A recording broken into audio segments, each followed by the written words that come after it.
శ్రీ గురుభ్యో నమ. శ్రీ మహాగణాధిపతియే నమః. శ్రీ రమణ సద్గురుదేవాయ నమ. ఈరోజు గురు ఉపదేశ రత్నమాల్లో నిన్న ఆత్మ బలాన్ని గురించి చెప్పుకున్నాము, ఆత్మస్వరూపాన్ని గురించి చెప్పుకుంటున్నాం. ఇప్పుడు ఆత్మబలాన్ని చెప్పుకుంటూ శబ్దస్పర్శ రూప రసగంధాలు పంచేంద్రియాలు విషయాలై ఉన్నాయి. వాటి ద్వారా ప్రవర్తించే మనసు ఆరో ఇంద్రియమై ఉంది. ఈ మనసు అనేటువంటి ఆరో ఇంద్రియం లేకపోతే పంచ జ్ఞానేంద్రియాలకి కూడా ఏ విధమైనటువంటి విలువ లేదు. ఈ 6 ఇంద్రియాల ద్వారా అహంకారం వ్యవహారం చేస్తూ ఉంటుంది. నేను అనేవాడు మనసుతోటి మిగతా 5 ఇంద్రియాలతోటి లోకంలో వ్యవహారాలు చేస్తూ ఉంటాడు.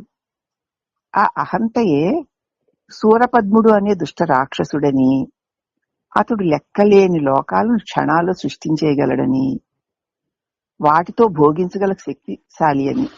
అంటే ఏమిటి, మన భావాలు ఎన్నెన్ని వస్తాయి, ఏ నిమిషానికి ఏవి ఎలా అయినా ఊహించేయగలం, ఏమైనా కల్పించేసుకోగలం, సకదిక్కాది అనుభవాలను అనుభవించేయగలడు ఈ అహంకారి. దేహం నేను అనుకునేవాడు, వాడిని సూరపద్ముడే దుష్ట రాక్షసుడు అన్నారు.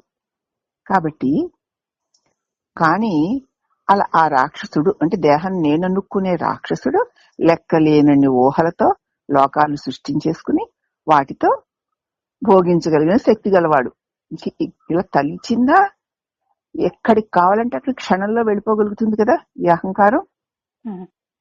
ఈ నిమిషంలో ఏ దేశం కావాలంటే ఆ దేశం, ఎవరి దగ్గర కావాలంటే వాళ్ళ దగ్గరికి, ఎక్కడికి కావాలంటే అక్కడికి క్షణంలో వెళ్ళిపోగలుగుతుంది. అంత శక్తిశాలి అది.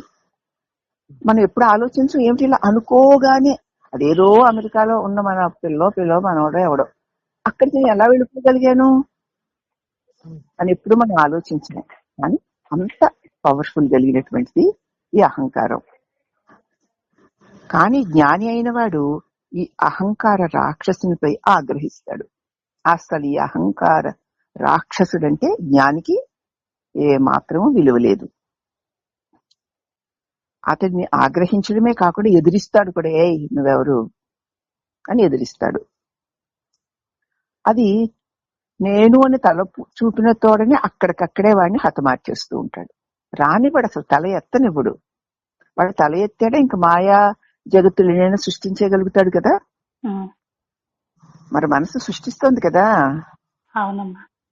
ఎక్కడెక్కడ ఎప్పుడెప్పుడు ఊహలో ఇక ఉన్నవి లేనివి కూడా కల్పించేసుకుని ఎంత విజృంభణమైనా చేయగలుగుతుంది. దానివల్లనే అలసట, కలత, బాధ, భయం కలుగుతున్నాయి. ఎప్పుడైతే జ్ఞాని అయిన వాడిని వీడి వల్ల కదా ఈ విధ్వంసం అంతా. అస్సలు లేని దాన్ని ఉన్నట్లు సృష్టించేసి నిజం అనిపించేసి వాటిలో తిప్పేస్తున్నటువంటి వీడి వల్ల కదా ఇదంతా. వీడెవడు అని నేనన్న తలంపు తల చూపిన తోడనే తల నరుకుతూ ఉంటాడు. అట్టి జ్ఞాని బ్రహ్మానందదాయకుడైన కుమారస్వామి అని తెలుసుకో. బ్రహ్మానంద ప్రదాత అయిన జ్ఞానస్వరూపుడే అని తెలుసుకో. ఆ జ్ఞానికి సాక్షాత్తు జ్ఞానస్వరూపుడే. అతన్నే మరి కుమారస్వామి అని, జ్ఞానదేవుడని, జ్ఞానగురువు అని, కుమార గురువు అని అంటారు ఆయన్ని. ఆయన గురువు అని కూడా అంటారు అని తెలుసుకో అని చెప్పి నేను చెప్పుకున్న తర్వాత ఈరోజు ఆత్మ బలం ముందు ఎంత క్రూర రాక్షస స్వరూపము కలిగినటువంటి అహంకార రాక్షసుడైనా సరే ప్రయత్నిస్తే ఒక్క క్షణంలో వాడిని మనం తగ నరకవచ్చు. అమ్మో మన వల్ల అవుతుందా అనుకుంటాం. వాడికి లొంగిపోతే లొంగ తీసుకుంటాడు గాని వాడు మనల్ని జయించాలని చూస్తాడు తప్ప మనం జయించడం వాడికి ఇష్టం ఉండదు కదా. లొంగిపోయిన వాళ్ళకి చాలా కష్టమేనమ్మా. కానీ ఎలా వీడిని గట్టిగా నిలబడి ప్రశ్నించగలిగిన వారికి అతి తేలికగా చేస్తాడు ఈ జ్ఞానగురుడు అని చెప్పుకుని, అదే ఆత్మబలం అని చెప్పుకుని ఇప్పుడు ఆత్మస్వరూపము ఒక చిత్రము వలె జడమైన ఈ శరీరాన్ని, ఒక బొమ్మ లాంటిది ఈ శరీరం. దాన్నే నేను అని అభిమానించే జీవించే ఓ ఈ లోకుల్లారా, ఒక బొమ్మలాగా, ఒక జడమైన బొమ్మే. ఒక శిల్పి ఒక బొమ్మను చెక్కాడనుకో, ఆ బొమ్మకి ఎంత చైతన్యం ఉంటుందో ఈ శరీరానికి కూడా అంతే చైతన్యం ఉంది. ఇది కూడా ఒక బొమ్మే. అటువంటి ఈ శరీరాన్ని నేను అని భావించి జీవించే ఓ ఈ లోకుల్లారా, బొమ్మ దేనినైనా తలంచగలదా చెప్పండి? లేదమ్మా. బొమ్మే గనుక ఏదైనా చేయగలిగితే శిల్పిని చక్కనిస్తుంది ఏమిటి వాడి ఇష్టం వచ్చినట్టు? ఉహు, చక్కనిదిగా. ఉహు, చెప్పండి, మీరే ఆలోచించి చూడండి. ఇది జడమైన బొమ్మ, శరీరం జడవండి అని మనం ఒప్పుకుంటున్నాం, అవునా? ఉహు, పైగా అది పంచభూతాత్మకము అని చెప్పుకుంటున్నాం కదా. అది ఉట్టి మట్టి ముద్దే అని కూడా బాగా మనకు అర్థమైపోయి అవును కదా అంటాం. మరి అయితే జడమైన శరీరం ఆలోచిస్తుందా, ఉహు. భావిస్తుందా, ఊహాలోకాలను సృష్టిస్తుందా? సృష్టించదుగా. ఉహు, కాబట్టి ఆ శరీరం నుండే ప్రాణమే తలపోస్తోంది. మరిచిపోతున్నది కనుక మనం అంటే ప్రాణమే అని తెలుసుకో. ఆ శరీరంలోనే ప్రాణం కదులుతోంది కదా. ఉహు, ప్రాణం యొక్క కదలికల వల్ల ఈ జడమైన బొమ్మ వంటి శరీరం కదులుతోంది, అవునా? ఉహు. అంతేకాకుండా ఇక్కడ ప్రాణం కదలికలు శరీరానికి కదలికలు ఇస్తుంటే మళ్ళీ ప్రాణం కదలికలే మనసు కూడా కదలికలు ఇస్తున్నాయి. అవును. ఎందుకంటే ప్రాణము మనసు ఒకే మూల నుంచి ఉత్పన్నం అవుతున్నాయి. ఉహు, ప్రాణము కదలగలదు, దానికి జ్ఞానం లేదు. ఉహు. మనస్సు కదలలేదు, దానికి జ్ఞానం ఉంది. నేను అనేటువంటి అహంకారం, నేను అనేటువంటి దానికి తెలివి ఉంది కదా. ఉందమ్మా. అది లోకాలు వెళ్తోందంటే దాని అంతా అది కదలలేదు. ఇగో ఈ ప్రాణం యొక్క కదలికలు పుట్టుకొని అది వెలి ప్రపంచంలోకి లోకాలను సృష్టిస్తుంది. కాబట్టి ఈ జడమైన బొమ్మ వంటి ఈ శరీరము నుంచే ప్రాణము ఈ తలంపులన్నీ కలగడానికి ఆధారం అవుతుంది. అటు మనసుకి ఇటు శరీరానికిను ప్రాణమే ఆధారం. శరీరంలో నుంచి ప్రాణం పోయిందంటే మనసు లేదు, శరీరము లేదు. ఒకసారి ఆలోచించి చూసారా ఇది మీరు? ప్రాణం పోయిందంటే మనసు ఏది, శరీరం ఏది? కాబట్టి ఇటు శరీరాన్ని కదిలించేది ప్రాణమే, అటు మనసుకి ఊహాలోకపు రెక్కలిచ్చేది ప్రాణమే. కాబట్టి అది ఆ ప్రాణమే ఇవన్నిటికీ తలపోస్తున్నది అదే, మరిచిపోతున్నది అదే. కనుక మనము అంటే ఆ ప్రాణమే అని తెలుసుకో. ఇప్పుడు మన ఇక్కడ నేను అని దేని చెప్పుకుంటున్నాం, దాన్ని ప్రాణము అని మనస్సు అని చెప్పుకుంటున్నాం కదా. మనస్సు అంటే మనసు కదలిక ప్రాణం వల్ల వచ్చింది కాబట్టి మనం అంటే ప్రాణమే అని తెలుసుకో. పైపద్య భావంలో చెప్పిన తలంపు, పైన చెప్పిన పద్యభావంలో చెప్పిన తలపు మరుపులతో వ్యవహరించే ప్రాణమే, శరీరమే నేను అనే రూపం కలిగిన జీవుడు. కాసేపు తలుస్తుంటాడు, కాసేపు మరిసిపోతూ ఉంటాడు, అవునా? పూలో తలంపులు తలంపులు తలంపులు, నిద్రలో ఒక్క తలంపు లేని మరుపు. కాబట్టి పైన చెప్పిన తలపు మరుపులతో వ్యవహారము చేసే ప్రాణమే ఈ శరీరమే నేను అనే రూపం కలిగిన జీవుడు. ప్రాణం లేక జీవుడు కూడా లేడుగా. అయితే దేహం నేను కాదని పై పద్యం ద్వారా నిర్ణయించుడి చేత ఆ అహంకారానికి ఒక రూపాన్ని చూడలేక పోతున్నది కదా. అయితే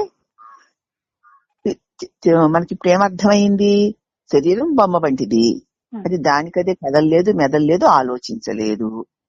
మన శరీరమే ఎవరి శరీరాల్లో చూడక్కర్లేదు, లేకపోతే ఎక్కడో ఒక బొమ్మలు చెక్కే వాడి యొక్క ప్రతిమని చూడక్కర్లేదు. మన శరీరాన్ని బొమ్మని చేసి మనం చూసుకోవాలి. చెప్పినప్పుడు వెంటనే నీ శరీరం ఒక బొమ్మలాగా నీ ముందు పెట్టుకోవాలి.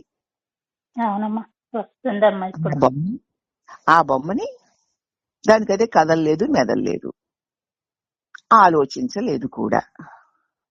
అయితే ఆ శరీరంలో నుంచే ప్రాణం కదులుతోంది గనక ప్రాణం యొక్క కదలికలే శరీరపు కదలికలు, అవునా? అంతేకాకుండా ప్రాణం యొక్క కదలికల వల్లనే మనసు కూడా తలపోతలు చేయగలుగుతోంది. కాబట్టి అటు మనసుకి ఇటు ప్రాణానికి ప్రాణం కదా. ఈ ప్రాణం ఇవే ప్రాణమే గనక అది తనకి తానే కదలలేని శరీరము, తనకి తానే కదలలేని మనసు. మన మనసు దానికి అదే కదిలిపోతుంది అనుకుంటున్నాం, లేదు. శరీరంలో ప్రాణం మనసు కూడా కదలడం లేదుగా. మనసు యొక్క కదలికలు కూడా ప్రాణం మీద ఆధారపడి ఉన్నాయి. ఉమ్, అందుకే మనమంటే ప్రాణమే అని తెలుసుకోవాలి.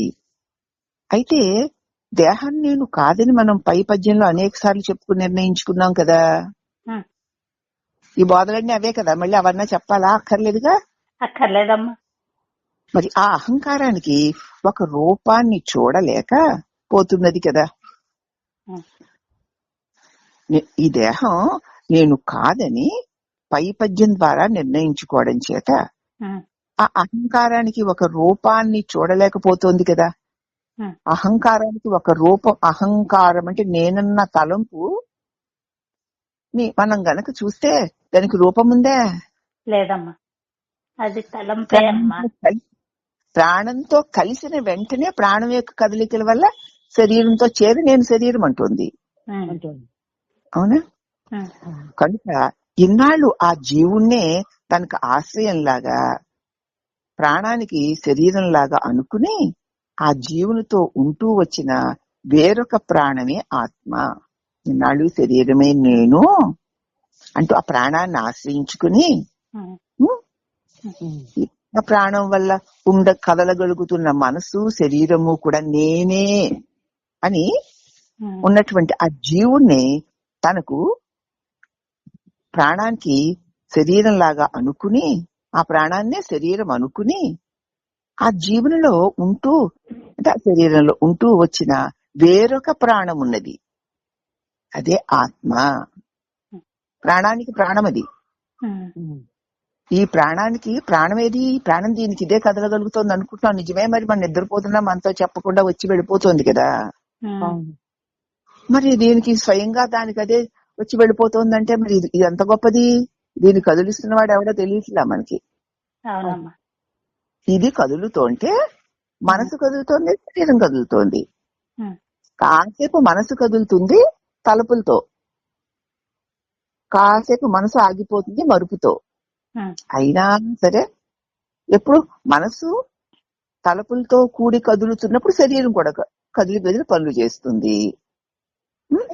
మనసు తలుపులతో పనులు చేయడం మానేస్తే శరీరం పడి ఉంటుంది. అయినా ప్రాణం శరీరాన్ని వదలడం లేదు. అవునా? అవునా? ఉమ్, అందుచేత అది ప్రాణమే మనకి ఆశ్రయం లాగా ఉంది. ఇప్పుడు నేను శరీరాన్ని అనుకున్నప్పుడు నాకు ప్రాణమే కదా దిక్కు. ఉమ్, ప్రాణం ఏమీ లేదుగా. ఉమ్, అలా అనుకుని ఆ జీవునిలో ఉంటూ వచ్చిన వేరొక ప్రాణం ఉన్నది. ఇంక నాకు దిక్కు ఇదేనో, ఇదే నేను, ఈ శరీరం నేనే, ఈ శరీరం నేను, ఈ ప్రాణం నేను, పోతే ప్రాణం పోతే నేను పోయానంటున్నాం కదా. అలా వచ్చినటువంటి ప్రాణానికి శరీరంలా అనుకుని ఆ జీవునిలో ఉంటూ వచ్చిన వేరొక ప్రాణం ఉన్నది. అంటే జీవుడు నేనన్న తలంపుకి ఆధారమైనది మరొక నిజమైన ప్రాణం. అది దానికి రాకపోకలుండో, అది దేని మీద ఆధారపడి లేదు. వేరొక ప్రాణం ఉన్నది, అది ఏ ఆత్మ. అంటే అదే నిజమైన ప్రాణం. అంటే ప్రాణానికి ప్రాణం అది ఏ ప్రాణం యొక్క కదలికలు ఆ మూలమేగా. ఆ మూలమే కదా ప్రాణానికి ప్రాణం ఇచ్చింది. అంటే కదలగలిగే శక్తినిచ్చింది. మనం ప్రాణం కదులుతుందంటే దీనికి శక్తి ఎక్కడి నుంచి అని చూడడం లేదు. అసలు ప్రాణం కదులుతోందని కూడా మనకి తెలియదు, పట్టించుకున్నాడు ఎవడు. ప్రాణం కదులుతోందంటే మనం నిద్రపోతున్నా అది దానికి అదే వచ్చి దానికి అదే వెళ్ళిపోగలదా? వెళ్ళిపోతుంది. అంటే ప్రాణానికి ప్రాణం ఒకటి ఉంది లోపల. దేని లోపల? నేను దేహాన్ని, నేను ప్రాణాన్ని అనుకునే ఆ జీవుని లోపల. అదెవరు? నేను అని అనుకోవడానికి ఏది ఆధారంగా ఉందో అది, ఆ ఆధారమే ప్రాణానికి కూడా ఆధారమైంది. అది ప్రాణానికి ప్రాణము. ఇప్పుడు ప్రాణానికి ప్రాణం ఏదో తెలిసింది కదా. మూలము దేనికి మూలము? సమస్త ఈ దేహాత్మ భావన రూపమైన సమస్త అజ్ఞానానికి మూలము. ఆ మూలంలో నుంచే ప్రాణం కదులుతోంది, మరి మనసు కూడా కదులుతోంది. అమ్మా మళ్ళా ఒకసారి చెప్పండి అమ్మా, మళ్ళా వివరణ పూర్తిగా. దేని గురించి కావాలి? అది ఏంటంటే ఇప్పుడు అన్నింటికి మూలం అన్నమాట అమ్మ, మనసుకి దీనికి అన్నింటికి మూలము, దాని వల్లనే ప్రాణానికి మూలం అన్నారు కదా మీరు. అవును, అది చెప్పాలా? ఆ, అది చెప్పండి. అంటే ఏంటన్నమాట, ఏది ఉండడం చేత నేను అన్న తలంపు కలుగుతోందో, ఉం? ఆ తలంపు అంటే ఇక్కడ మనసు కదూ. ఆ అవును. మనసు నేను అని అనాలి అంటే ప్రాణం ఉండాలి. కాబట్టి ప్రాణము మనసు రెండిటికి ఒక మూలంలో నుంచి వచ్చాయి. అమ్మ అన్నపూర్ణ, ఉపదేశసారంలో శ్లోకం చెప్పు తల్లి. ప్రాణబంధనాలు మనసు. ఇంక మరి నేనేమి చేయలేను మిమ్మల్ని. సరే, మీ దారికి మీరు పోండి గాని. అమ్మా మరి అంతే కదా. ఏమిటది ప్రాణబంధం అని 14వ శ్లోకం చెప్తున్నారు మీరు.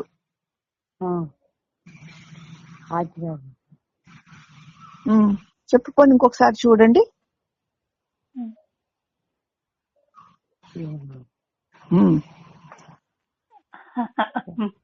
ఆ పైన 11వ శ్లోకంలో ఏముందంటే వాయురోధన. చెప్పు, ఆ తర్వాత అన్ని వరుసగా చెప్పుకురా. ఇందాక గుర్తొచ్చిందమ్మా. అది కాదు, చెప్పనివ్వండి. ఏమిటి గుర్తొచ్చింది? వాయురోధన లీయతే మనః జాలపక్షివ ద్రోధ సాధనం. తర్వాత అది చిత్తం అంటే మనసు, వాయవ అంటే ప్రాణం. చిత్తవాయవ చిత్రియాయుత చిత్తవాయవ చిత్రియాయుత శాఖయోద్వయి శక్తి మూలక. శాఖయోద్వయి శక్తి మూలక. మూల శక్తికి 2 శాఖలున్నాయి. ఒకటి చిత్తము, ఒకటి ప్రాణము. ఆ మూలమైన అఖండ పరమాత్మకి 2 శాఖలున్నాయి. ఒకటి మనసు అంటే నేను అన్న తలంపు, రెండోది ప్రాణము. ఎందుకంటే ప్రాణాన్ని ఆపితే మనస్సు ఆగుతుంది, మనస్సును ఆపితే ప్రాణం ఆగుతుంది. 2 ఒకే మూల శక్తి నుంచి ఉత్పన్నమై ఉన్నాయి గనక ప్రాణ మనస్సులకి 2 మూలమన్నదేదో అదే ఈ ప్రాణానికి నిజమైన ప్రాణము, ఈ మనసుకి నిజమైన మనస్సు. దానిని ఆశ్రయించుకునే నేనన్న తలంపు రూపమైన జీవుడు, తర్వాత దాని యందు కదిలించే ప్రాణము. ఈ రెండిటికి మూలము ఏదైతే ఉందో అదే నిజమైన ప్రాణము, అదే నిజమైన శక్తి, అదే నిజమైన మూలము. అమ్మ రోహిణి, అర్థమైందా? అర్థమైందమ్మా, బాగా అర్థమైంది. అందుచేత అవునమ్మా, ఇప్పుడు చూడండి, ఒక్క నిమిషం అమ్మా. ఇప్పుడు ప్రాణం పోతే మనం శరీరం చచ్చిపోయినట్టే కదా మా ప్రాణం పోవడం అంటే. అలాంటప్పుడు మనసు కూడా ఉండదు. చచ్చిపోతే ఇంక మనసు ఏముంటుంది అంటే 2 వెళ్ళిపోతాయి ఒకేసారి. ప్రాణం వెళ్ళిపోతుంది, మనసు వెళ్ళిపోతుంది. ఓకే, ఇది మనస్సుకి వెళ్ళిపోతుంది అనడానికి మనసుకు ఒక రూపం ఉంది, ప్రాణానికి లేదు. చూడొచ్చమ్మా. అదే చెప్పాలి, అంతే కాదు. ప్రాణం వెళ్ళిపోవడంతో మనస్సు యొక్క కదలికలు ఆగిపోతాయి, అది స్పందించిపోతాయి. ఓకే, అవునమ్మా.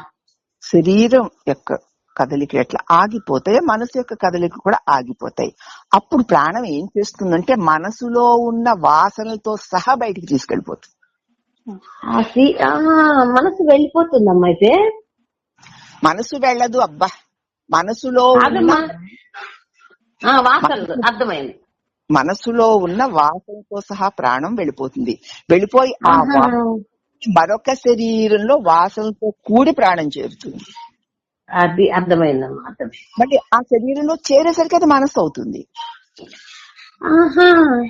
శరీరం అక్కడ చేరేసరికి మనసు అవుతుంది, మళ్ళీ ఆ వాసనలతో కలిపి. అప్పుడు శరీరంలో అంతఃకరణ ఉంది గనక, ఉపకరణ ఉంది గనక ఆ ఉపకరణలోకి చేరి మనసు అవుతుంది. అవును, అర్థమైందమ్మా. అమ్మ పద్మ, ఇప్పుడు నేను చెప్పిన వివరణ నీకు ఏమర్థమైందో చెప్పమ్మా. అయితే మళ్ళీ చెప్తాను నేను. ప్రాణము మనసు రెండుకి అతీతంగా ఒకటి ఉంది. ఎప్పుడైతే ప్రాణం పోతుందో అప్పుడు మనసు వెళ్ళిపోతుంది. అదే ప్రాణంతో పాటు వాసనలు తీసుకుని మనసు ప్రాణం వెళ్ళిపోతుంది. కానీ మళ్ళీ మళ్ళీ మరొక జీవిలో శరీరంలో ప్రవేశించినప్పుడు మళ్ళీ మనసు కూడా మరి వాసనతో సహా ఆ శరీరంలోకి వెళుతుంది. అప్పుడు ఆ అంతఃకరణ మళ్ళీ అది మనసు అవుతుంది. మనసు ఆ వాసనలు బట్టి మళ్ళీ ఆ జీవితం ఆ జన్మ అలా నడుస్తుంది అనమాట. నడుస్తుంది. అంచేత ఈ ఇది వాసనని ఇప్పుడు మనం వదిలించేసుకోవడానికి ప్రయత్నం అండి. ఈ శరీరం ఉండగానే ఇక్కడ వాసనలు తీసేస్తే మనసు ఇంక ఉండదు. కానీ ప్రాణం పోయిన తర్వాత శరీరం పడిపోతుంది, మనసు ఉండదు. కాబట్టి మరొక శరీరంలో వాసనలు ఉండవు కాబట్టి మరి శరీరంలోకి వెళ్ళవలసిన అవసరం ఉండదు. అదే మోక్షం. అందుకే మనకు భగవద్గీత 15వ అధ్యాయంలో చెప్పారు, ఉత్క్రామంతం స్థితం వాపి భుంజానం వా గుణాన్వితం విమూఢ నాను పశ్యంతి పశ్యంతి జ్ఞాన చక్షు. మూఢుడు దీన్ని గమనించలేడు. జ్ఞాననేత్రం కలిగిన వాడు ఈ మనసు యొక్క వ్యవహారాలు, ప్రాణం యొక్క వ్యవహారాలు, మనసులోని వాసనలు పట్టుకొని ప్రాణం వెళ్ళడాన్ని ఒక విజ్ఞుడు గుర్తించగలడు. ఎవరికైనా వాడు చచ్చిపోయాడు అంటారు కానీ వాడు ఎలా వెళ్ళాడు, వెళ్ళేటప్పుడు వాడి వాసనలు ఎలా ఉన్నాయి, ఆ వాసనల ప్రాణంతో కలిసి వెళ్ళడాన్ని కూడా విజ్ఞుడు తన శరీరంలో నుంచి ప్రాణం పోతున్నప్పుడు గుర్తించగలుగుతాడు. వాసనలు ఉన్నాయా లేవా, ఉంటే ఏ వాసనలు పట్టుకుని ఇప్పుడు ఈ ప్రాణం బయటికి వెళుతోంది అన్నది కూడా గుర్తించగలుగుతాడు. ఎందుకంటే వాసనల బలం పల్చ పడిపోగా 1-2 వాసనలతో కూడి వెళ్ళిన వాడు ఉన్నారు కదా. మరు జన్మ వస్తుంది, ఉత్తమ జన్మ, వారికి తెలిసిపోతుంది రాబోయే జన్మ. ఆ వాసన ఎరుకతో ఉండాలి ఎప్పుడు. మరి నీ వాసనల బలం కోటి వాసనలు ఉంటే దేంతో ఎరుకుతుంటావు? వాసనలు పలిచి పడిపోతుంటే 1, 2, 3, 4 వాసనలు ఉంటే మనం గుర్తించేసుకోగలం. అప్పుడు మనం చాలా వరకు ఆ 1, 3, 4 వాసనల్ని వదిలించుకొని 1, 2 వాసనలుంటే ఈ వాసన ఎలాంటిదో రాబోయే జన్మ అలాంటిదని తెలిసిపోతుంది. అసలు ఇంక మరి శరీరం ప్రారంభం తీరిపోయిందనుకో, దాన్ని ఆ వాసన పోగొట్టుకోకుండా శరీరం వెళ్ళిపోతే ఆ ఒక్క వాసన కోసం మళ్ళీ జడవర్తిలాగా పుట్టాలి. అందుచేతనే మరి పుట్టిన తర్వాత లేడీ జన్మ నుంచి పుట్టిన తర్వాత అతడు జడుడైపోయాడు అంతే. అమ్మ బాబాయ్, ఒక్క వాసన నన్ను, ఆ లేడీ పిల్ల మీద ఉన్న భ్రమ ఒక్క వాసన నన్ను దేహంలో బంధించింది కాబట్టి ఇక నేను జడుడనై ఉండిపోతా ఒక రాయల్లే, ఇక నాకు ఒక్క వాసన ఉండకూడదు అని ఆ జడవర్తుడు తన జీవితంలో చక్కగా మరి జన్మ లేకుండా చేసుకున్నాడు. అంటే మనకు వాసనలు కలిసి పడిపోతుంటే మనకి ఆఖరి వాసనలు ఏమున్నాయి మనకు తెలిసిపోతుంది. అమ్మో ఈ వాసనతో వెళ్ళాలి ఇప్పుడు అని ఇంకా ఆఖరి క్షణాల్లో కొద్ది కాలంలో ప్రాణం పోతుందని వారికి ఖచ్చితంగా తెలిసిపోతుంది. కనుక నిరంతర బ్రహ్మాను చింతనంతోనే ఉంటారు వాళ్ళు. క్షణం బ్రహ్మాహమస్మితి యః కుర్యాత్ ఆత్మచింతనం. ఒక క్షణకాలం బ్రహ్మానుచింతనంలో ఉన్న అనేక జన్మల వాసనలు భస్మం అయిపోతాయి అని చెప్పారు విద్యారణ్యుల వారు. అంచేత మిగిలిన ఆయుష్నంతటినీ కూడా వాసన రహితమైనటువంటి స్వస్వరూప అనుసంధానంలో ఉంచుకుంటాడు. ఈ శరీరం పడిపోయేలోగా వాసనలు కాలిపోతాయి. వాడికి కాలకుండా ఒక్కటి మిగిలిన ఆ ఒక్కటి ఏదో ఏ జన్మ రాబోతుందో వీడికి తెలిసిపోతుంది. ఎందుకంటే నేను ఎలా చెప్పగలుగుతాను, నేను ఎవరిన జ్ఞానులు అలాంటి వాళ్ళని చూసానో వాళ్ళు పోవడం చూసాను. ఎందుకంటే అది పలసపడికి అంతఃకరణలో అతి స్పష్టంగా తెలుస్తుంది. ఏం లేవు, ఉన్నా ఏమో దాక్కున్నాయేమో తెలియదు, అవి లేచి రాగానే ఇలా కాల్చి వేసుకోవడం నేర్చుకున్నాం. మరి యశ సర్వే సమారంభాః కామ సంకల్పవర్జితాః జ్ఞానాగ్ని దగ్ధ కర్మాణం తమాహు పండితం బుధాః 4వ అధ్యాయంలో జ్ఞానయోగంలో భగవంతుడు చెప్పాడు కదా. కొన్ని 100 సార్లు ఈ శ్లోకం చెప్పాను నేను. ఎప్పుడైతే ఇలా తలంపు తోస్తుందో జ్ఞాని అక్కడికక్కడ దాన్ని తల నరుకుతాడు, జ్ఞానాగ్నితో కాల్చేసుకుంటూ ఉంటాడు. కాల్చుకోక ఎన్ని జన్మలు మరి ఏమో లేవని ఎలా చెప్పగలం? ఏ నిమిషానికి ఏది లేచి వస్తుందో వచ్చిందల్లా కాల్చి పడే, మంచిదా చెడ్డదాన్ని నీకు అనవసరం. అదే మంచి చెడ్డ కాకుండా ఆలోచనల తరంగం కింద తరుస్తుంది, వస్తున్నప్పుడు అంటే ఉంటుంది. కానీ అది మనలోకి ఎంతవరకు వెళ్తుంది అందులో ఒక 10% వెళ్తాను అని అనిపిస్తుంది నాకు. అనిపిస్తుంది. అంచేత అవి వచ్చిన వాటి పట్ల ఆ అనకుండా అలా ఊరుకోవడమే, కాల్చి పడేయడం. అదే ఊరుకుంటే అవి అలా అలా తెలిమబ్బుల్లాగా తేలిపోతాయి. అవును అన్నావా మళ్ళీ దిబ్బల్లా పట్టేసుకుంటాయి. దేన్ని అంగీకరించు, దేన్ని తృణీకరించు, అంతే. తిరిగి తలుచుకోకర్లే. అసలు వద్దు. ఒక క్షణం క్రితం ఏం జరిగిందో వద్దు. అలా ఉంటూ అదే బ్రహ్మానుసంధానం అంటే ఇదే. నీతో నువ్వు ఉంటున్నావు, నువ్వు కాని తలంపులతో నీకు చేరడంలా. అలా నిరంతరం ఉంటూ ఉంటే శరీరం ఏవో జరుగుతూ ఉంటున్నా సరే దాని పట్ల దేని పట్ల కూడా మనకి ఏ విధమైనటువంటి ఆసక్తి లేదు, అనాసక్తి లేదు. పట్టుకోవాల్సిన అవసరం లేదు, వదలవలసిన అవసరం లేదు. అవి వస్తున్నాయి పోతున్నాయి. ఇలా ఉండగా ఉండగా మనం ఎక్కడో కొన్నిట్లు అల్లబడి చిక్కుపోయి దొల్లి మళ్ళీ వస్తూ ఉండడం జరుగుతూ ఉంటుంది. అది తెలిసిపోతుంది మనం వెంటనే. అరే ఇలా దొర్లేని ఏమిటో తెలిసిపోతుంది. ఇంతకు ముందు తెలియదు, ఆ దొరడమే జీవితం. తెలిసిపోతుంది. అంచేత అమ్మో వద్దనే వద్దు, రాని పోని అని ఉండగలుగుతాడు అనమాట. అంచేత పైపద్యం యొక్క భావనలో చెప్పిన తలపు మరుపులతో వ్యవహరించే ప్రాణమే శరీరము నేను అనే రూపం కలిగిన జీవుడని, అయితే దేహం నేను కాదని పైపద్యం ద్వారా నిర్ణయించడం చేత ఆ అహంకారానికి ఒక రూపాన్ని చూడలేకపోతుంది కదా. ఇంకేం చూస్తుంది దేహం నేను కాదన్నప్పుడు? నేను శరీరాన్ని నేను కాదని వదిలేసింది. ఇంకా ఈ అహంకారం నేను దేహాన్ని అని ఏ దేహాన్ని చూస్తుంది? లేదుగా ఇక దానికి దేహం. ఇక ఇన్నాళ్ళు ఆ జీవుణ్ణే తనకు ఆశ్రయం లాగా అనుకుని ఆ జీవునిలో ఉంటూ వచ్చిన వేరొక ఆధార వస్తువు ఏదో అదే నిజమైన ప్రాణము అని నీకు అనుభవానికి వచ్చేస్తుంది. తీసి పడేసావు. ఇక నాకు నేను దేహం కాదు అయిపోయింది. ఇంకా దేహం లేనప్పుడు రూపం లేదుగా.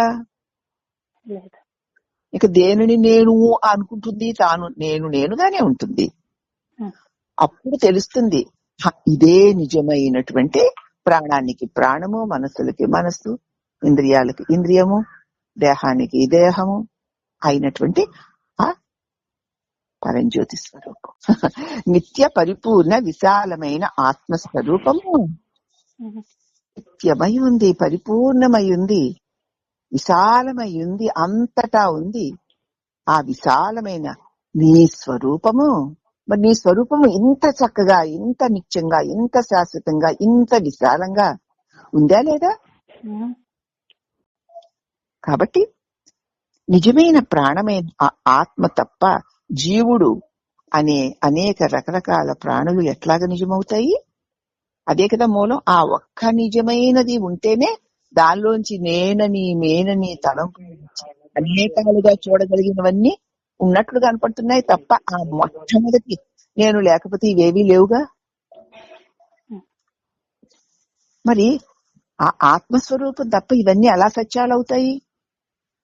అనుకుంటే ఉండే, అనుకోకపోతే ఉండట్లేదు. అవునా? మరి అనుకుంటే ఉండి మళ్ళీ మళ్ళీ అనుకుంటే స్థిరపడి అవే సత్యం అనిపిస్తున్నాయి ఇంతకాలం. ఇప్పుడు ఈ అనుకోవడం ఏంట, దీనికి ఆధారం ఏంటి? ప్రాణం యొక్క గమనాగమనాలే అని చెప్పి ఈ ప్రాణానికి మూలమేదా అని చూస్తే ఈ అనుకునే తలంపు కూడా అదే మూలం. ఆ మూలంలో నేను దీని రాకపోకలు దాని రాకపోకలు రోడ్డు మీద వెళ్లే వాళ్ళ రాకపోకల్లాగా ఉంటాయి అంతే. ఇప్పుడు దాన్ని బట్టి నేను అని మనసుతో వచ్చేసి ఈ నేను యొక్క కథలు నా కథలు అనుకునేటువంటి పిచ్చి పనులు ఉండవు, జరుగుతూ ఉంటాయి. అలా కొంచెం కష్టం అమ్మా, సాధన వల్ల మరి దాన్ని మనం గ్రహించుకోగలుగుతాం. అందుచేత నిజమైన ప్రాణమైన ఆత్మ తప్ప ఇక జీవుడనే అనేక రకరకాల ఈ ప్రాణులు ఎలా ఉండగలవు? ప్రతి ప్రాణిని జీవుడనే అంటాడు కదా. ఎలా ఉంటాయి? ఆత్మ, ఆ మూలమైన ఆ పరమాత్మ స్వరూపం లేకపోతే ఇవేవి ఉండలేవు కదా. కాబట్టి ఉన్నట్లు భ్రమ వల్ల, అజ్ఞానం వల్ల, ఇవి నిజమని చూడడం వల్ల అలా అనిపిస్తోందే గాని అవి అస్సలు లేనిది లేనిదే ఉన్నది ఆ ఆత్మస్వరూపమే అని అనుభవానికి వస్తుంది అంటున్నారన్న. అదే ఆత్మస్వరూపం అంటే ఏమిటనమాట ఆయన వివరణ కూడా చెప్తున్నారు ఇక్కడ. జడమైన శరీరాన్ని నేను అనే ప్రకాశించు చిత్తు వలె అభిమానించు అభిమానమే జీవుడు. ఈ జడమైన శరీరాన్ని నేను అనేటువంటి ఒక ప్రకాశం, తెలివి అని చెప్తున్నాను. నేనంటే నేను అంటే తెలివి. ఈ జడమైన శరీరాన్ని నేను అని ప్రకాశించే దాని వల్ల ఉండగలుగుతున్న దీనిని ఈ ఈ శరీరాన్ని అభిమానించడమే జీవుడు. తాను ప్రకాశమై ఉంటే తన ప్రకాశం వల్ల ప్రకాశిస్తూ కదలగలుగుతున్న ఈ జడమైన శరీరం నేనన్న భావన కలిగితే వాడే జీవుడు. నేనే ఆ తెలివి స్వరూపమే, తన చేత తెలియబడే శరీరం నేనన్న భావన కలిగితే జీవుడు అన్నారు. అర్థమైన జీవుడు ఎలా ఏర్పడ్డాడు? భావనే. అవునమ్మా. భావిస్తున్నావు? ఎందుకు భావిస్తున్నావు? జడమైన జీవుడు అవుతాడు. ఎందుకు భావిస్తున్నావు అంటే నేను ప్రకాశానని తెలియక.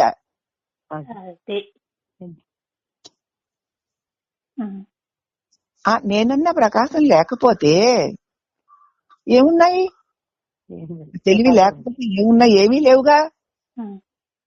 మరి అటువంటి ప్రకాశ స్వరూపుడవై ఉండగా నువ్వు నీ వల్ల తెలియబడుతున్నటువంటి దేహమే నేనని అభిమానిస్తే జీవుడు అయిపోతున్నావు, రెండో వాడు అయిపోతున్నావు. అది ఎప్పుడు జీవుడు అయిపోయాడో దేహం నేను అనుకోవడం వల్ల ఇక అలాగా లోకమంతా జీవమయం, జీవుళ్ళమయమే. దాంట్లో పడి ఈ జీవత్వ భావనతో దేహత్వ భావనతో జన్మ పరంపరలో పడిపోతావు.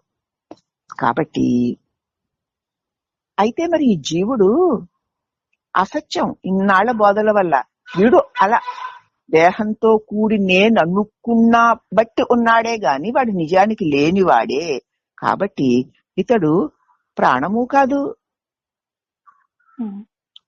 జడమైన శరీరాన్ని జీవుడు నడిపిస్తున్నట్లు ఈ జడమైన జీవుణ్ణి ఏ ఆత్మ నడిపిస్తోంది? జడమైన శరీరాన్ని నేను దేహాన్నన్న భావన నడిపిస్తోంది కదూ. అవునా? నడిపిస్తున్నట్లు మరి ఆ జీవుడు కూడా జడమేగా. ఆ జడమైన జీవుణ్ణి ఆత్మ ఆ చిత్స్వరూపం నడిపిస్తోంది. దాని వల్ల ఈ నేను దేహాన్ననే జీవుడు, ఆ జీవుడు వల్ల ఈ దేహం యొక్క కదలిక ఎంత స్పష్టంగా ఉందో చూడండి. దేహం యొక్క కదలిక దేని వల్ల? నేను అనే అహంభావన వల్ల, ఈ శరీరం నేనన్న భావన వల్ల. నిద్రలో నువ్వు నేనని లేవకపోతే శరీరం జడమై పడింది కదా. దేహమన్న భావన వల్ల ఈ దేహం కదులుతోంది. ఈ దేహమన్న భావన తనకదే ఉండలేనిదై ఉండడం చేత అది కూడా జడమే అయి ఉంటే మరి ఈ జడమైన ఈ నేననబడి జీవుని చైతన్య పరుస్తున్నది ఏమిటి? ఆ జడమైన జీవుని ఏ ఆత్మ నడిపిస్తోందో అంటే జీవుడు ఉండడానికి ఒక తెలివి వలె ప్రాణంగా ఏది ఉందో ఆ ఆత్మయే నిజమైన ప్రాణం. అంటే దేహ ఇంద్రియ మనోబుద్ధులు, ఈ మనస్సు నేను అని అనడానికి, ఈ మేను నేనని అనుకోవడానికి, ఈ మేను కదలడానికి ఆధారమైన ప్రాణానికి ఆధారమైనదేదో అది లేకపోతే వీటి వ్యవహారాలు ఏవీ లేవుగా. ప్రాణం లేకపోతే దేహం కదలలేదు కదూ. అలాగే ప్రాణం లేకపోతే మనసు కదలలేదు. దేహ ప్రాణాలకి ప్రాణమైనదేదో అది లేకపోతే దేహము ప్రాణము మరి మనసు కూడా కదలలేవు. మరి దేని ఉండడం వల్ల దీనికి కదలికలు కలుగుతున్నాయి అంటే ఈ జీవుడు ఉండడానికి ఒక చిత్తు వలె, జ్ఞానము వలె ప్రాణమై ఏది ఉన్నదో ఆ ఆత్మయే నిజమైన ప్రాణము. అది కాదని వేరుగా ఏ జీవుడైనా తనకు తానుగానే నేనని మేనని తిరగగలడా, కదలగలడా, మెదలగలడా, బతకగలడా?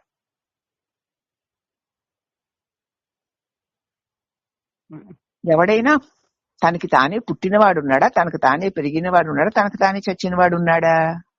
జరగదమ్మా, నిజమే. తనకి తానే పుట్టాడంటే ఇక ఎంతమందో ఎలా పుట్టుకొచ్చేస్తారో తెలియదు. ఈ శరీరం కర్మాగారంగా ఉందే తప్ప శరీరం ఏమన్నా పిల్లల్ని తయారు చేయగలదా? స్త్రీ పురుషులు దానికి సహాయకారుగాల్లో ఉన్నారే గాని స్త్రీ పురుషులు ఏమైనా శరీరాన్ని తయారు చేయగలరా? చేసినా దానిలో ప్రాణాన్ని ఉంచగలరా? ఉంచిన అవయవాలన్నిటినీ తయారు చేసి అమర్చగలరా? అమర్చిన పొట్టలో పోషించి వెలుపలికి నెట్టగలరా? నెట్టినా మళ్ళీ శ్వాస తీసుకుని బతికింప చేయగలరా? మరి ఏది చేస్తుంది ఇదంతా? ఏదో పిల్లలు పెళ్లి చేసేసారు, పిల్లలు పుట్టేశారు, కనేశారు, ఆహా ఇటు పిల్లోడు కన్నాడు, అటు పిల్లని కన్నాడు, ఇది పెంచారు, అలా పెంచాం, ఇలా పెంచాం అంటున్నారు. ఎవరు? నేనే అనుకుంటున్నావు. నువ్వే అయితే కనాలన్నప్పుడు కనాలి, వద్దన్నప్పుడు మానేయాలి. ఇప్పుడు ముందు వద్దని చాలా మందులు వాడుతున్నారు, తర్వాత కావాలని తగలబడ్డా సరే వాళ్ళకి పిల్లలు పుట్టట్లేదు. వీళ్ళ చేతుల్లో ఉంటే వీళ్ళు కనగలరా, వీళ్ళు మానగలరా? అయినా తెలియట్లేదు. మేమే వద్దనుకున్నామండి, మేమే కావాలనుకున్నామండి. వీళ్ళు కావాలనుకున్నప్పుడు వచ్చేస్తారా, వద్దనుకుని మానేస్తారా? వద్దనుకుని మానేసినా ఎప్పుడో టాబ్లెట్ వేసుకోవడంలో దేనిలో నుంచి తేడా వస్తుంది. పుట్టాల్సిన పుట్టి బయటకు వచ్చేస్తున్నాడు. బై మిస్టేక్ అంటున్నారు. మళ్ళీ అంతవరకే వెళ్తున్నారు తప్ప ఈశ్వర ఆజ్ఞ అలా ఉంది. మానవ ప్రయత్నాలు ఎంతవరకు చేయగలరు? ఇదంతా మానవ ప్రయత్నం వల్ల జరుగుతున్నది కాదు. అలా జరగవలసి ఉండి జరుగుతోంది. కాబట్టి ఇక పిల్లలు పుట్టక్కర్లేదు అనుకున్నామండి, ఆపరేషన్ చేయించుకున్నాము అంటున్నారు. నేనే అనేసుకుని నేనే చేయించేసుకున్నాడు, అంతేగా లోకంలో.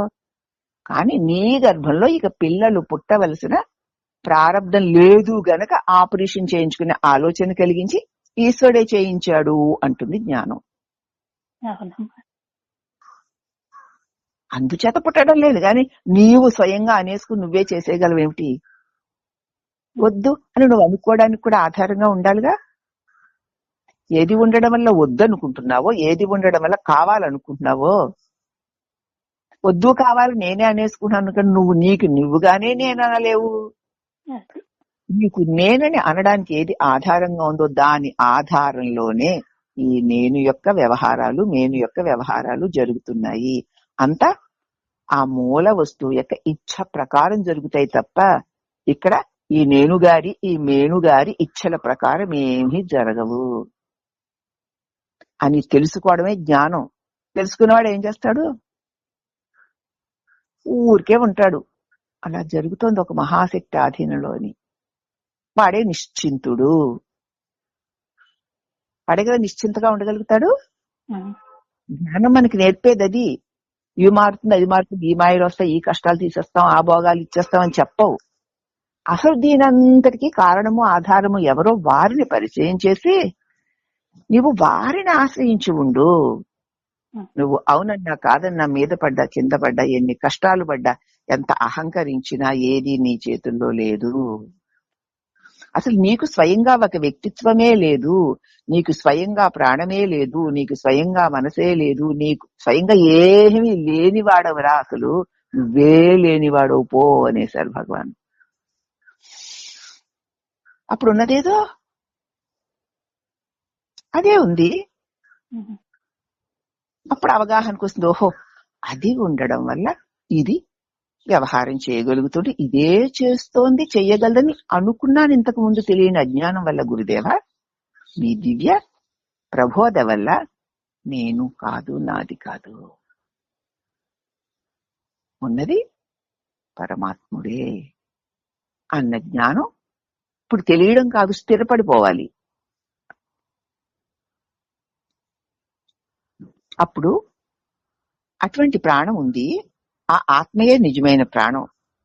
దానిని కాదని వేరుగా ఏ జీవుడైనా ఉండగలడా? ఉన్నాడా ఎప్పుడైనా? ఉండలేడు. కాబట్టి అవునని ఒప్పుకోవడం కాదు, మనల్ని మనం పరిశీలించుకుంటే ఉండగలమా? ఉండగలిగితే అవన్నీ చావనివ్వం, ఉంచేస్తాం. అవును. కాబట్టి ఆ ఆత్మ అయిన నిజమైన ప్రాణము తప్ప ఎక్కడ ఎప్పుడు ఏ జీవుడు లేనే లేడు.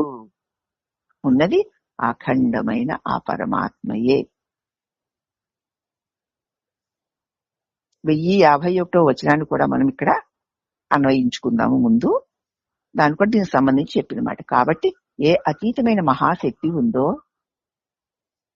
ఏ పరమాత్మనో బ్రహ్మమనో దేవుడనో అనుకుంటున్నామో అది లేకపోతే ఏదీ లేదు. ఒకవేళ ఉన్నా అవి అన్నీ ఉన్నట్లు తోచినవే గాని శాశ్వతాలు కావు, సత్యాలు కావు. ఉన్నది ఆ అద్వితీయమైన మహాశక్తే. ఇప్పుడు నేనేం చెయ్యాలి? నేననుకున్నా, నాది నాదనుకున్నా అనుకుని వ్యవహారం చేసేనే గాని ఏదీ నా ఆధీనంలో లేకుండా జరిగిపోయింది అన్నది కనుక మనం గుర్తిస్తే వెనక్కి తిరిగి చూసి ఇప్పుడు రేపు జరగబోయేది కూడా అంతేను. ఒక మహాశక్తి ఆధీనంలో ఈ జీవరాశినంతటిని నడిపింపబడుతోంది. ఆ శక్తిని విడిచి ఏదీ లేదు అని తెలుసుకుని ఆ శక్తికి శరణాగతుడివై ఉండు. శరణాగతుడై ఉంటే ఎలా అవుతుందన్నమాట? కాంత మినుము వలె అయస్కాంత సన్నిధానంలో ఉంచబడిన ఇనుప ముక్క ఉంచగా ఉంచగా అయస్కాంతమైనట్లు నేను కాదు, నాది కాదు అని తలంపు లేకుండా ఉండగా ఉండగా నీవే ఆ అతీతమైన శక్తివి అన్న అనుభవం నీకు కలుగుతుంది అంటున్నారమ్మా ఇక్కడ భగవాను. బాగా దగ్గరగా మనకు అర్థమయ్యేలాగా వచ్చింది కదా. ఏమిటి, ఏమన్నా సంశయమా? లేదమ్మా. కాబట్టి ఇక్కడ ఆ ఆత్మ అయిన నిజమైన ప్రాణం తప్ప, ఆ పరబ్రహ్మము తప్ప, ఆ పరమాత్మ తప్ప ఎక్కడ ఎప్పుడు ఏ జీవుడు లేనే లేడు అని తెలుసుకుంటే సరిపోతుంది. ఉన్నానా మరి? నేను ఉన్నానండి. ఎలా? మా అమ్మ కనింది, పెంచింది, పెరిగింది, ఉన్నానండి. అది కాదు. మీ అమ్మ మాత్రం ఎట్లా కనగలదు? ఉన్నాను అని నీకు తెలియడానికి ఏది ఉండాలి? ఉన్నాను అన్న ఆ తెలివి ఏదైనా ఒక రూపమా? కాదుగా. ఆ తెలివి లేకపోతే ఈ రూపం ఉంటుందా? ఉండదుగా. కాబట్టి నీ స్వరూపమైన తెలివిని విడిచి నీ తెలివిలో తెలియబడేటువంటి ఈ దేహం పట్టుకొని ఇది నేననుకున్న అజ్ఞాన భావన వల్ల కలుగుతున్నటువంటి నువ్వు ఈ భ్రమలే. బాగా స్థిరపడాలి, ఇది బాగా స్థిరపడాలి. ఈ గోచరించే జాగ్రత్త స్వప్నాల్లో అంటే జగత్తు ఎప్పుడు కల్లోనూ మెలకువలోనూ ఉంటుంది. ఈ కనిపించే జాగ్రత్త స్వప్నాలలోనూ జగత్తు గోచరింపని సుషుప్తిలోనూ శరీరం లేకుండా సుఖస్వరూపమైన నీ ఉనికే ప్రకాశిస్తోందని తెలుసుకో. ఈ లోకమంతా కనిపిస్తున్న మెలకువలోనూ ఒక ఊహాలోకము కనిపిస్తున్న కలలోనూ ఏమీ కనిపించని నిదురలోనూ ఏ శరీరము లేకుండా సుఖమే స్వరూపమై నీవు ప్రకాశిస్తున్నావని తెలుసుకో. నువ్వు ఉన్నావు కాబట్టే మెలకువ, కల, నిదుర. కలలో కలిగిన అనేక దేహాలు, అనేక సంఘటనలు, వాటి ప్రభావాలు, మెలకువలో కలిగిన అనేక దేహాలు, వాటి సంఘటనలు, వాటి ప్రభావాలు, ఏమీ లేని నిదురలో ఉన్నటువంటి శూన్యము కలిగి తొలుగుతోండగా కలగకుండా తొలగకుండా వాటినన్నిటినీ ఎరిగి ఉన్న ఎరుక స్వరూపమైన ఆత్మస్వరూపమే నువ్వు. నువ్వు లేకపోతే మెలకు ఉంటుందా? నువ్వు లేకపోతే కళ ఉంటుందా? నువ్వు లేకపోతే నిద్ర ఉంటుందా? నువ్వు లేకపోతే మెలకువలో అనేక సుఖ దుఃఖాది అనుభవాలు ఉంటాయా? నువ్వు లేకపోతే కళలో అనేక అనుభవాలు ఉంటాయా? నువ్వు లేకపోతే నిద్రలో ఏమీ లేని శూన్యం ఉంటుందా? ఏది లేదు. నేను లేనంటే అవన్నీ ఉన్నాయని ఎవరన్నా అంటారటమ్మా? అనలేదమ్మా. మరి ఇవన్నీ ఉన్నాయి అంటే ఎవరి వల్ల అని ప్రశ్నించుకుంటే నేను ఉండడం వల్ల. ఆ నేనెవరా అని ప్రశ్నించుకుంటే నేనని అనకుండానే ఉన్న ఆ అఖండ పరమాత్మయే. కాబట్టి కనిపించే ఈ మెలకువ ఈ కళల్లోనూ, ఏమీ కనిపించిన నిద్రలోనూ, శరీరమే లేకుండా ఇప్పుడు మనం మరి శరీరమే లేకుండా ఉన్నాము లేదా? కళలో ఒక శరీరం వచ్చింది, ఏదో శరీరం నేను అనిపించింది, అలా అలా ఏదో జరిగింది, కానీ అది వెళ్ళిపోయినా నువ్వు ఉన్నావుగా. ఆ ఉన్న నువ్వు శరీరానివా? శరీరాన్ని అని అనుకున్న ఒక శరీరం, కళ్ళలో కనిపించిన శరీరం లేకుండా పోయిందిగా. మరి నువ్వు మిగిలి ఉన్నావు. మళ్ళీ మెలకువలో కనిపించిన శరీరం కూడా నిద్రలోకి వెళ్ళేసరికి లేకుండా పోతుందిగా, కానీ నువ్వు ఉన్నావు. లేకపోతే నిద్రానుభవాన్ని ఎట్లా చెప్తావమ్మా? అవునమ్మా, ఈ ఒక్కటి చాలా. లేకపోతే కళ అనుభవాన్ని ఎట్లా చెప్తావు? లేకపోతే మెలకువ అనుభవాన్ని ఎట్లా చెప్తావు? అవి వచ్చి వెళ్తున్నా ఏవో సంఘటనలు జరుగుతుంది, దానిలో ఒక దేహం నేను అనిపించి ఏవో ఏడిపిస్తుంది, నవ్విస్తుంది, అది పోతుంది. ఉన్నది నేనేనని తెలిసిన తర్వాత వీటి రాకపోకలలో ఏ విధమైన విలువ లేని తనాన్ని, దానిలో ఉన్న ఒక దేహం నేనన్న భావన కూడా ఉండదు. నేను ప్రకాశాన్ని ఉంటాను. అన్నపూర్ణమ్మ గారు బాగా అర్థం చేసుకోవాలి. మరి అందుచేత పంచేంద్రియాలకు స్ఫురించే ఈ ప్రపంచం నిజము కావచ్చుగాక.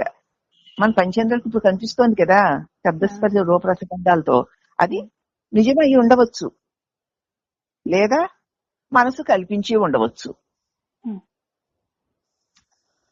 కానీ ప్రపంచాన్ని చూసే నువ్వు అక్కడ ఉన్నావా లేదా? పోనీ ఈ ప్రపంచం నిజమే కాదనడం లేదు, ఇది మన పంచేంద్రియాలకి గోచరం అవుతోంది, ఇది నిజమే. నిజం కాదండి, మనోకల్పితము. మనోకల్పితము అయినా పోనీలే, మనోకల్పితమే.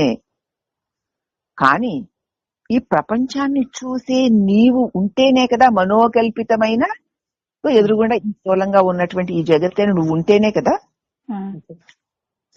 మనోకల్పితం అంటే కళ కదా, ఇలా స్థూలంగా కనిపిస్తుందంటే మెలకువ, ఏం కనిపించలేదు నిద్ర. కానీ నువ్వు ఉంటేనేనా? ఉన్నావు కదా. ఉన్నాను అనే శుద్ధ చైతన్యమే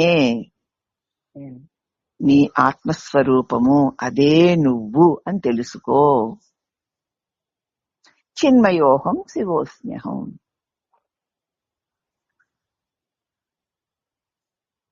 నేను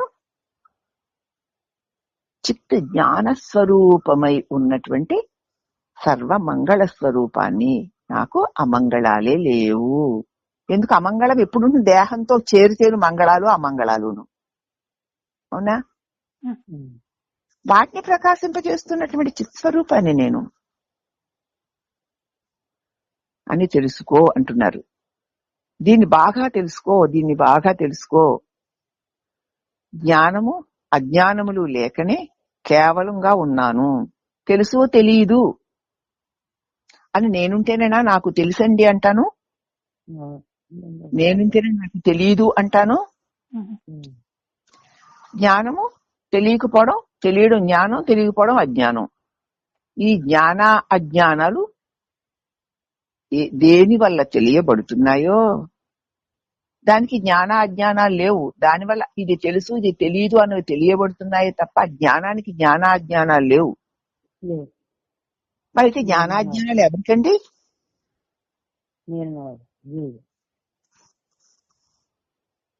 జ్ఞానాజ్ఞానాలు ఎవరికమ్మా అన్నపూర్ణ? జ్ఞానములు ఎవరికి?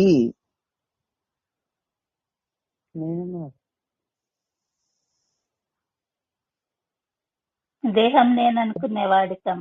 ఎవరికి అని ప్రశ్నిస్తే అవేవి లేకుండా పోతున్నాయి. అవి లేనే లేవు. ఉన్నది అఖండ జ్ఞాన స్వరూపమైన నేనే. వాళ్ళకి జీవుని మళ్ళీ పుట్టించడం, వాడిని ఓడగొట్టడం ఉమ్, లేవు. ఉమ్. సూర్యుడికి చీకటి వెలుగులు అని ఉంటుందా? లేదమ్మా, అర్థమైందమ్మా. జ్ఞానము అజ్ఞానము ఉమ్, లేకుండా కేవలం ఉన్నావు. నీకు జ్ఞానం ఉన్నావు అని నీకు తెలియడానికి జ్ఞానం ఉండాలా అజ్ఞానం ఉండాలా చెప్పు? ఏది అక్కర్లేదు. మరి రెండూ లేకుండా నువ్వు ఉన్నావు కదా ఉమ్,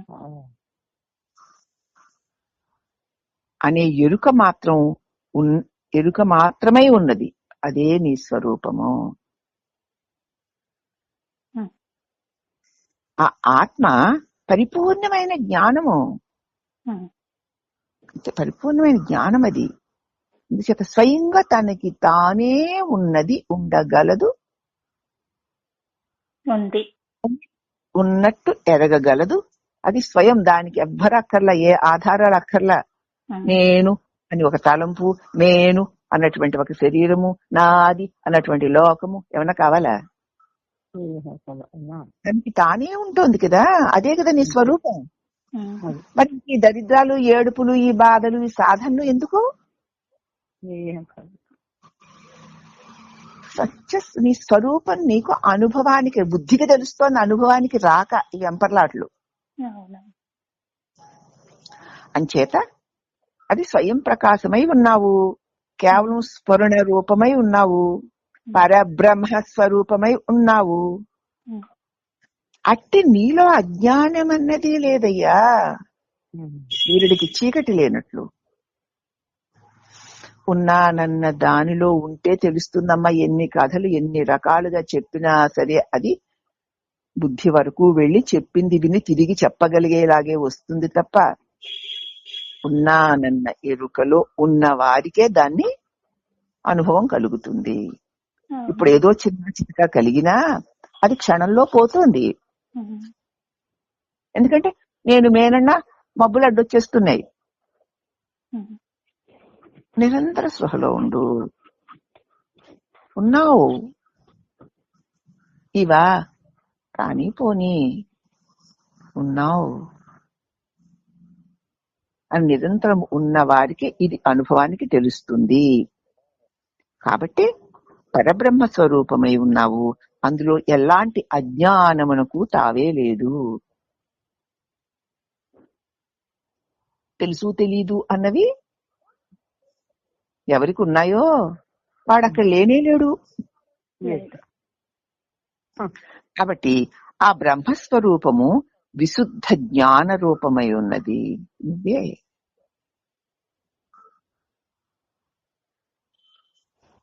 అందులో అజ్ఞానమే లేదు.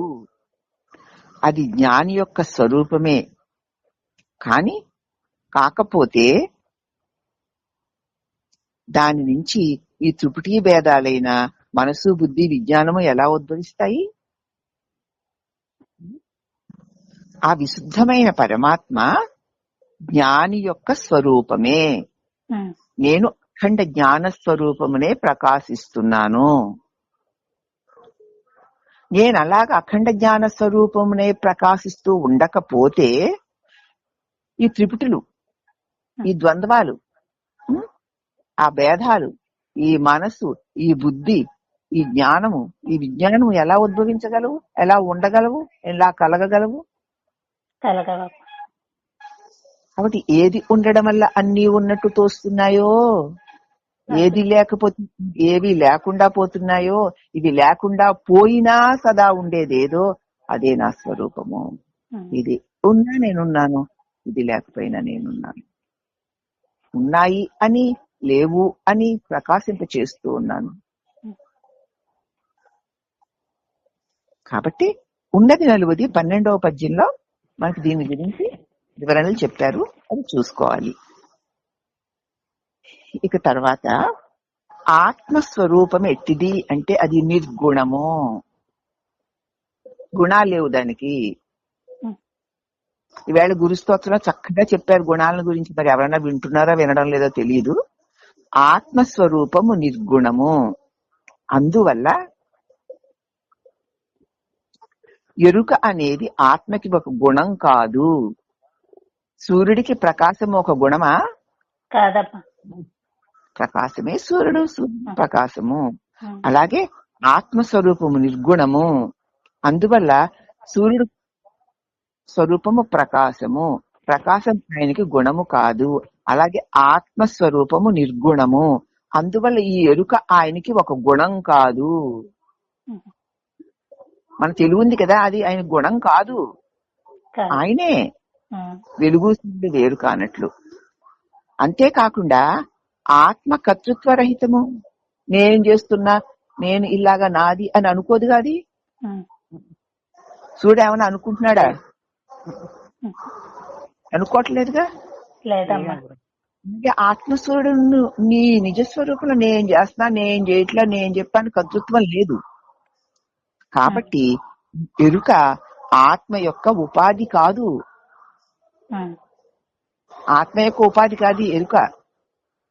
కనుక ఆత్మ ఎరుక ఏ తన స్వరూపము. ఈ వెలుగు సూర్యుడే, ఆ సూర్యుడు ఈ వెలుగే, ఆ పరమాత్మ ఈ ఎరుకే, ఈ ఎరుక ఆ పరమాత్మే. ఏ ఎరుక? ఇప్పుడు నువ్వు నేను అని ఇవన్నిటినీ తెలుసుకుంటున్నటువంటి ఆ ఎరుకే పరమాత్మ. మనకి ఇప్పుడు ఎరుక అంటే తెలివి అని చెప్పాం కదమ్మా. ఉమ్, నేను అంటే ఏమిటి? తెలివి కదూ. ఉమ్, ఆ తెలివి అయిన ఈ ఈ నేను అనే తెలివి తాను అయిన పరమాత్మ రెండు కాదు. సూర్యుడు, సూర్యుడి వెలుగు ఎలా రెండు కాదో, ఆ పరమాత్మ ఈ నేను అనేటువంటి తెలివి రెండు కాదు. ఇదే అది, అదే ఇది. వెలుగే సూర్యుడు, సూర్యుడే వెలుగు అన్నట్లు నేననేటువంటి ఎరుక రూపమే ఆ తానైన అనంతమైన పరమాత్మ. దేహ ఉపాధితో శరీరం నేనన్నప్పుడు పరిమితమైనట్లు కనిపిస్తోందే కానీ అది ఎప్పుడు పరిమితం అవ్వలేదు అని తెలుసుకోవాలి. కాబట్టి ఎరుక ఆత్మ యొక్క ఉపాధి కాదు. కనుక ఆత్మ ఎరుక రూపమే. ఆత్మ అంటే నేను, ఆ అఖండమైన పరమాత్మే.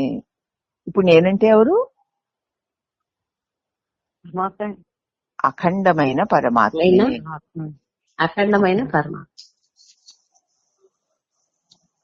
అంటే ఇప్పుడు నేను అనుకున్నావా ఈ పరిమితమైన ఈ ఇరుకు కొంపలో చిక్కుకుపోతావు, జీవుడు అయిపోతావు, దేహం అయిపోతావు, చచ్చిపోతావు అన్నట్టురా. అనుకోకురా. ఆ ఒక్కటి చాలురా నాయనా అనేవారు స్వామి.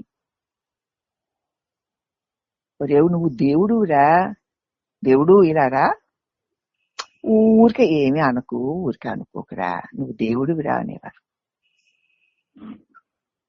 అంతేగా ఇప్పుడు అనుకోవడం వల్లేగా ఇవన్నీ. లాగట, పెద్దల్లాగట, ఇది మంచోడు, అది చెడ్డోళ్ళట, అట్ట అనుకోవడం, అదే నిజం అనుకోవడం, దాన్ని బట్టి ఊరేగడం. ఎందుకు? దేహం నేనన్న పరిమితమైన భావముతో ఉండడం చేత, దేహ వ్యవహారాల పట్ల రాగద్వేషాది వికారాలు ఉండడం చేత అవి తనకున్నాయని తనకు తానే ఆపాదించుకుంటాడు. కానీ తన తెలివి స్వరూపుడు మరిచాడు. గురువు ఇప్పుడు దాన్ని గుర్తు చేస్తున్నాడంతే. నువ్వు ఇది కాదురా, నువ్వు తెలివి స్వరూపాన్ని, నీ తెలివిలో ఇవన్నీ తెలియబడుతున్నాయి, నిజంగా తెలియబడేవేవి నువ్వు కాదు, నువ్వు ఎరుక స్వరూపుడివి. ఆ ఎరుక ఏదో కాదు, ఆ అనంతమైన పరమాత్మే. వందనంబులు గురువరా, అభివందనంబులు దేవరా, సంధియంబులు కలవురా, వివరింపగోరుదు దేవరా.